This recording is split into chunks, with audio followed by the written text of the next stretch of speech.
It's harder. In the... It's harder. Con kiến cái gì?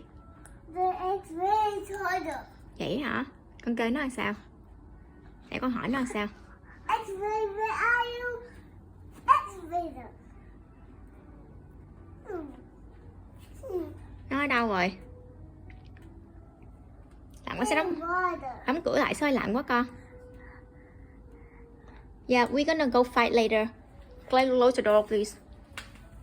Lạnh quá. I do this. You do that? Yeah. Tự mở cửa luôn hả? You open the door by yourself luôn hả? You do it? Dữ, biết làm luôn hả? Wow, it's impressive. Kéo quần lên, kéo quần lên Seth. Cho Seth kéo quần lên con. There it goes. Kéo quần lên. Ok. Bye bye excavator. See you later. They're sleeping. Vậy hả? Nó ngủ vậy hả?